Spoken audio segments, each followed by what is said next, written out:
Le Tour dit que aux trois grandes fêtes du judaïsme, c'est-à-dire Pessah, Shavuot et Sukkot, sont associés chacun des trois patriarches, respectivement Abraham Avinu, Yitzhak Avinu et Yaakov Avinu. Nous allons essayer d'expliquer dans cette première question en quoi Abraham Avinu est associé à la fête de Pessah. Quel est le dénominateur commun entre Abraham et Pessah? Nous allons trouver 8 points communs qui justifient l'association de Pessah à Abraham Avinu. Premier point, par rapport à la Emouna. Le rôle d'Abraham était de, de communiquer sa foi en un Dieu unique, sa Emouna, à tous ceux qui le côtoyaient. Et il a réussi de façon extraordinaire cette mission. Donc Abraham a inculqué la Emouna et Pessah, justement, c'est une fête qui est faite depuis l'origine pour inculquer la Emouna au peuple juif. La Emouna, donc la confiance en Dieu, la foi qu'on peut avoir en lui. C'est ainsi qu'à Pessah, nous avons développé notre Emouna à travers l'agneau qui était le dieu égyptien qu'on a osé attacher à notre lit 5 jours avant notre sortie d'Égypte, à travers la sortie d'Égypte elle-même avec un petit baluchon sans savoir comment nous allions manger et boire dans la suite. Et enfin, la Emouna s'est révélée également lorsque nous avons traversé la mer qui n'était pas ouverte à ce moment-là et elle ne s'est ouverte qu'à la dernière minute. Autrement dit, la plupart des actions qui se sont passées à Pessah sont des actions qui manifestent notre émouna. Ça, c'est le premier point commun. Le deuxième point commun, nous savons qu'Abraham Avinu, lorsque Dieu lui avait demandé Lech Lecha, quitte ton pays, ta terre natale, ta famille, pour aller dans une terre que je t'indiquerai, c'était la terre d'Israël, et Abraham Avinu est donc arrivé dans le pays d'Israël, et juste après son arrivée, une grande famine a sévi dans le pays, ce qui a obligé Abraham Avinu d'aller se réfugier en Égypte, qui était un pays riche, pour des raisons économiques. Arrivé en Égypte, le pharaon a pris l'épouse Sarah d'Abraham. Dieu l'a protégée puisque personne ne l'a touchée. Et ensuite, Abraham est reparti d'Égypte avec de grandes richesses. Maraséravot, Siman Labanim, tout ce qui se passe chez les patriarches est un signe pour les enfants, pour les descendants.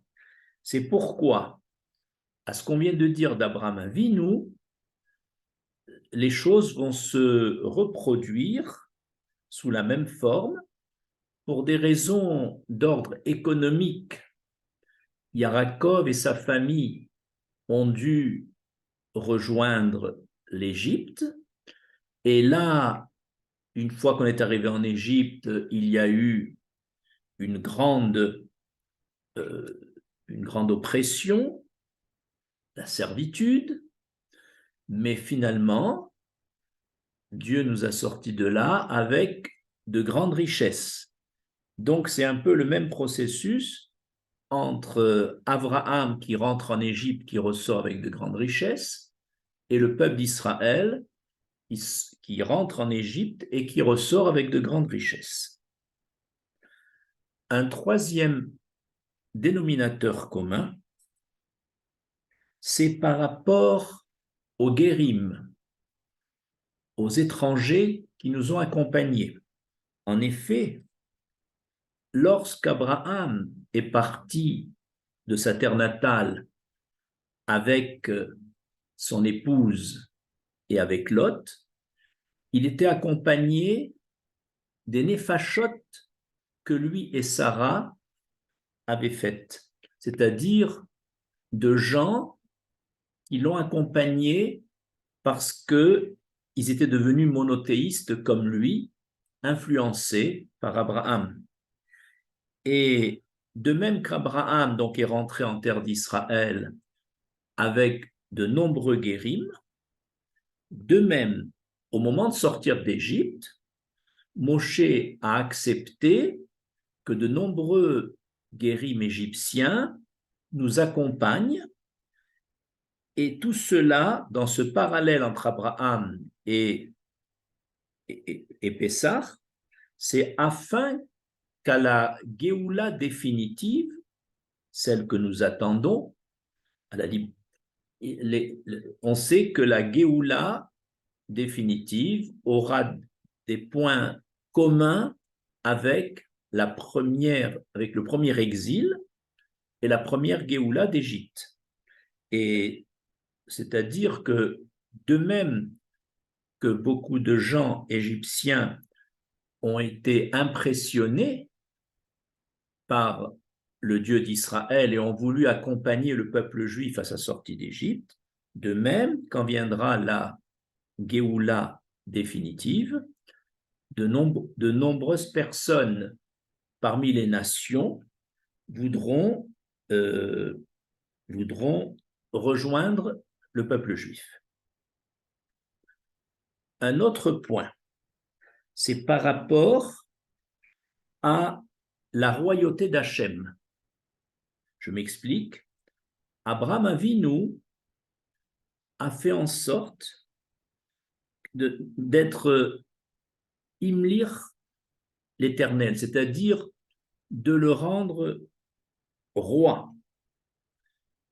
C'est-à-dire que chaque fois que les gens mangeaient, dormaient gratuitement chez Abraham Avinu, et eh bien, il leur demandait de bénir l'Éternel, le roi de l'univers. Donc, il faisait en sorte que l'Éternel soit considéré comme un roi. Eh bien, quand on est sorti d'Égypte, après avoir traversé la mer Rouge le septième soir, au petit matin, nous avons chanté la Shira, le fameux chant de gratitude d'être sorti d'Égypte. Et ce chant se termine par Hachem Imlor, l'Erolam Vaed. L'Éternel régnera à tout jamais. Donc, c'était le parallèle entre la royauté de Dieu qu'Abraham enseignait à ses Talmidim et la royauté de Dieu que le peuple d'Israël a reconnue à la sortie d'Égypte. Encore un point commun. Cinquième point commun, relatif à la naissance. En effet, c'est à la période de Pessah, au printemps, que les anges se sont présentés à Abraham Avinu, qui venait de faire sa mila, à l'âge de 99 ans, et c'est là qu'on annonce à Abraham et à Sarah la naissance de leur prochain fils, Yitzhak, qui va être le vecteur du peuple d'Israël. Et c'est donc à Pessah que Yitzhak va naître, puisque les anges ont promis qu'il naîtra un an après. Et donc Yitzhak est né à la période de Pessah, le premier Nissan. De même, à la sortie d'Égypte, le 15 Nissan, c'est là que la famille de Yarakov, qui avait émigré en terre d'Égypte, en est sortie comme un peuple. Le peuple juif est né le 15 Nissan à la sortie d'Égypte. Ainsi, la naissance du premier individu juif, Yitzhak, et la naissance du peuple juif ont eu lieu à la même date. Un sixième point commun, c'est par rapport au choix de l'Éternel. L'Éternel a choisi Abraham Avinu comme le premier patriarche. Ses qualités lui ont valu d'être choisi et de mériter le titre de Adam qu'Hachem lui a conféré. Adam, c'est l'homme à un haut niveau. Et bien de même, à Pessah, le peuple d'Israël a été choisi par l'Éternel pour devenir son peuple, et il est écrit Atem Keruim Adam. Dorénavant, vous serez appelé Adam. Donc Adam pour Abraham, Adam pour le peuple juif qui vient de sortir d'Égypte. Un autre dénominateur commun entre les deux, c'est que c'est par rapport au chesed, aux actes de générosité d'Abraham. En effet, parce qu'Abraham avait reçu les anges venus lui annoncer la naissance d'Yitzhak, ils avaient reçu, malgré la chaleur, malgré son âge avancé, malgré la mila récente qu'il venait de subir, il les a reçus généreusement en leur apportant lui-même leur repas confectionné par Sarah, en faisant de l'ombre au-dessus d'eux, etc. Et par le mérite de ce chesed fait par Abraham, à la sortie d'Égypte, le peuple d'Israël, composé d'environ 3 millions de personnes, a bénéficié de toute la parnassa, ça veut dire de la nourriture, de la boisson, de l'air conditionné dans les Hanané Akavod, dans les nuées de gloire. Tout ça, disent nos sages, c'est par le mérite d'Abraham que nous avons été nourris disons, et protégés de la chaleur, du froid dans le désert pendant 40 ans. C'est encore un parallèle entre Abraham et la fête de Pessah. Un dernier parallèle entre Abraham et la fête de Pessah, c'est lorsqu'Abraham avait reçu la promesse d'Hachem que ses descendants auront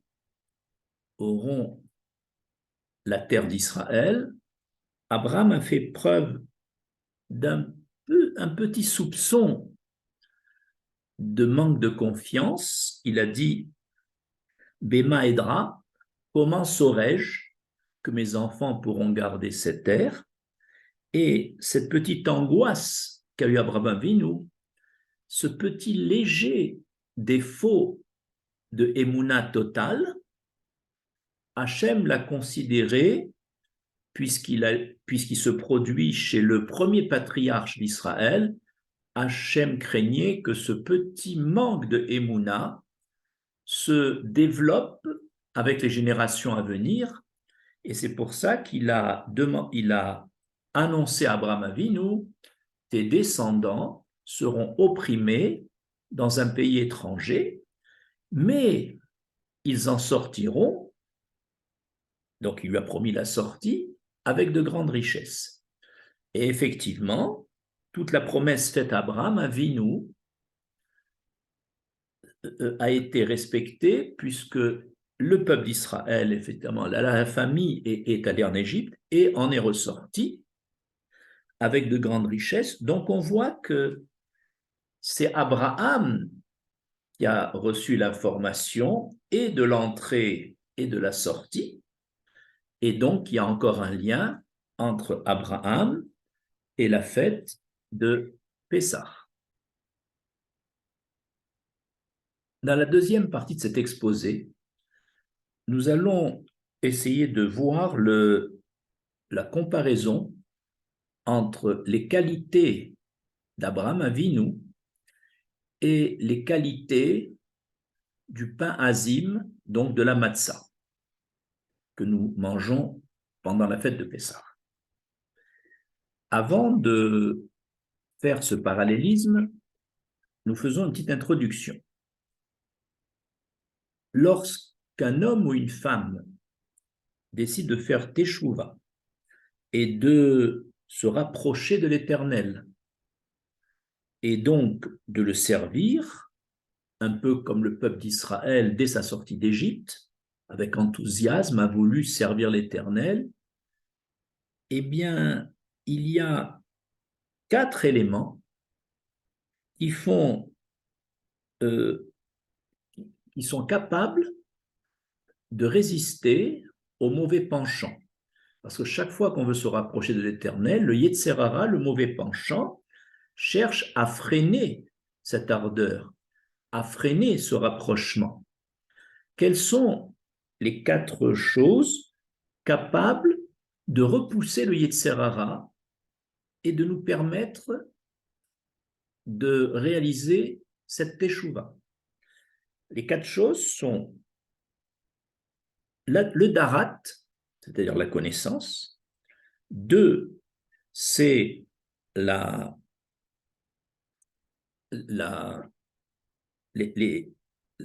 l'élimination des plaisirs qui nous entraînent parfois très loin.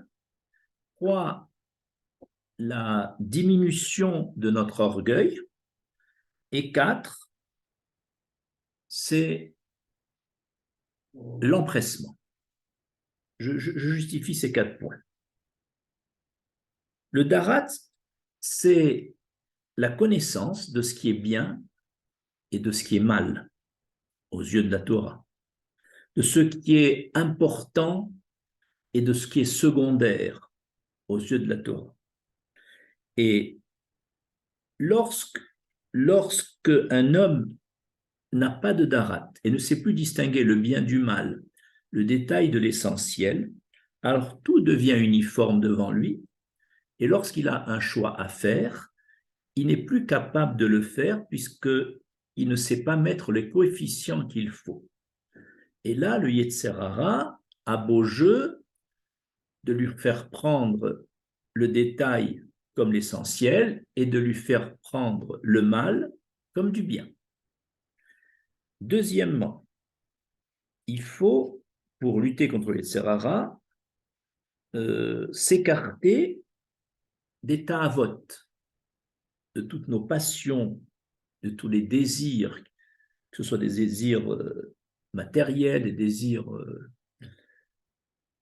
qui nous poussent. Alors, qu'est-ce qui se passe quand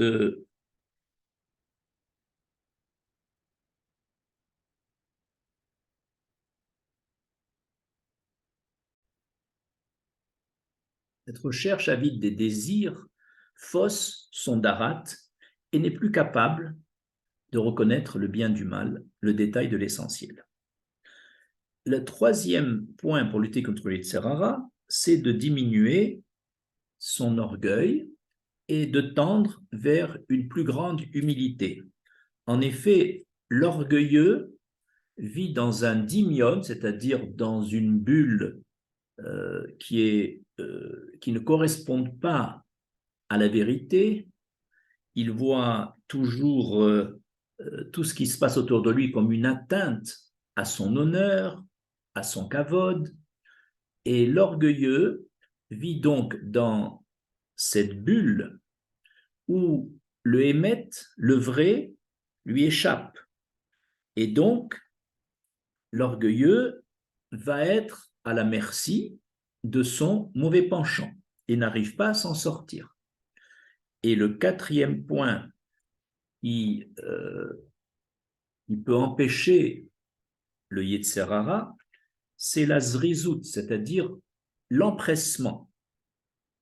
En effet, celui qui est paresseux et qui tend vers l'inertie ressemble à un capitaine, à un marin dans un bateau qui, au lieu de guider son bateau, comme il ne veut pas faire d'efforts, il laisse le bateau voguer au, au fil des eaux, c'est-à-dire au gré du courant.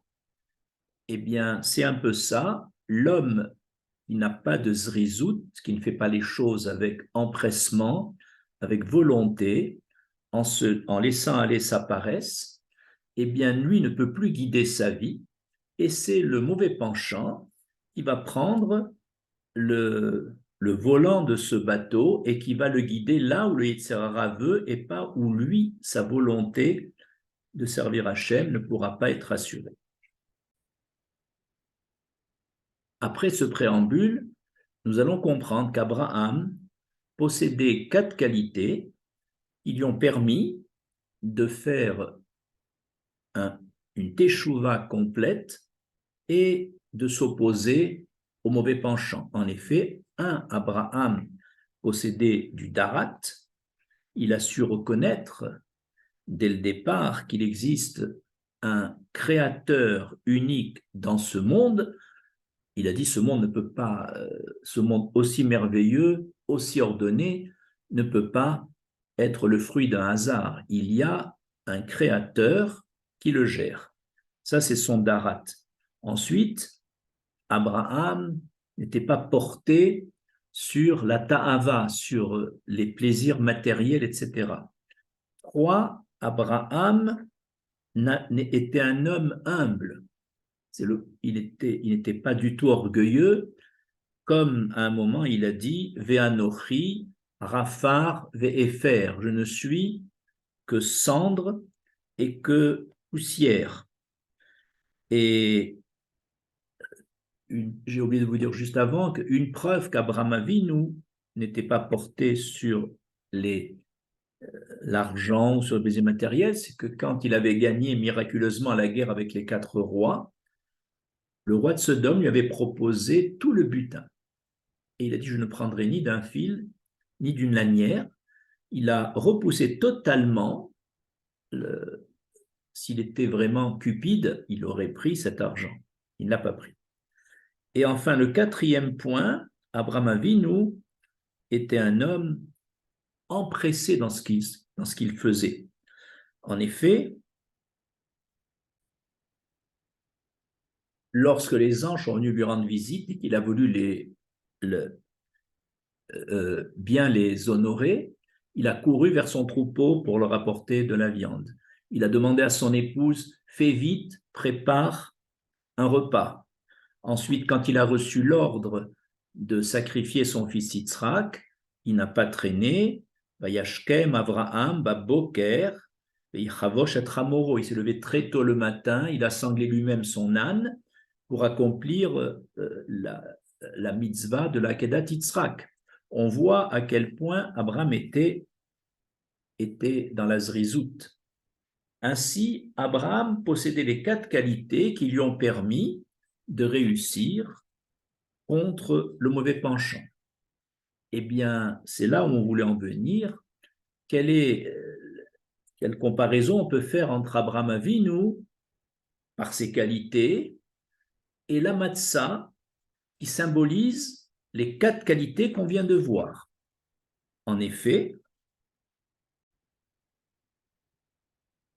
dès que nous sommes sortis d'Égypte, notre première nourriture était du pain azim, de la matzah qu'on avait emporté parce qu'on est sorti précipitamment. Et de même que le lait maternel attache le bébé à sa maman, de même, cette nourriture, dès que le peuple juif est né comme un nourrisson et qu'il a goûté à cette matzah, cela lui a donné la propriété de s'attacher à l'Éternel. Or, s'attacher à l'Éternel, c'est mieux le connaître, c'est donc acquérir du darat. Ainsi, la matzah, qui s'appelle d'ailleurs le pain de la Emouna, permet, en mangeant cette matzah, de s'attacher davantage à l'Éternel, comme le bébé s'attache à sa maman. Et ainsi, la matzah permet de développer notre darat. Deuxième point, le fait que la matzah est faite d'aliments simples, de la farine et de l'eau, dont vraiment le strict nécessaire.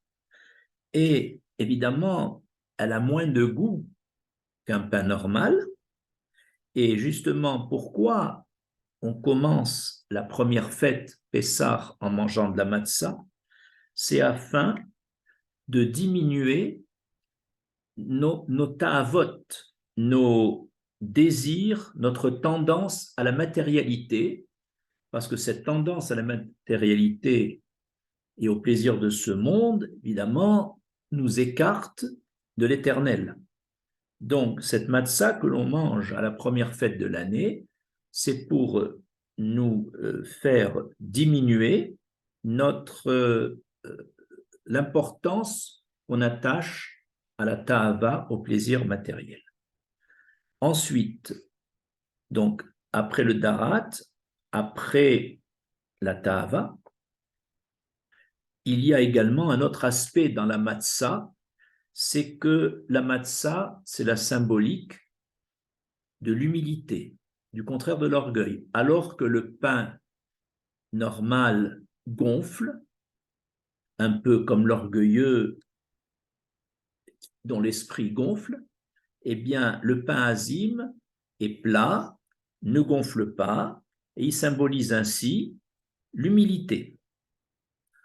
Enfin, la matzah possède la quatrième qualité de zrizout, puisque une matzah cachère doit être confectionnée en moins de 18 minutes, tout compris. Et donc, il y a l'empressement dans la confection des matzot qui symbolise la zrizout. Ainsi, Abraham Avinu avait 4 qualités: le darat, le rejet de la ta'ava, le rejet de la ga'ava, de l'orgueil, et la zrizout, et la matzah possède ces mêmes 4 qualités, ce qui fait le parallèle entre Abraham Avinu et la matzah. En conclusion, la fête de Pessah est attachée à Abraham Avinu, est liée à lui. Abraham Avinu a les mêmes qualités que la matzah. Ainsi, on comprend que Pessah et Abraham Avinu et la matzah font un. Je vous remercie.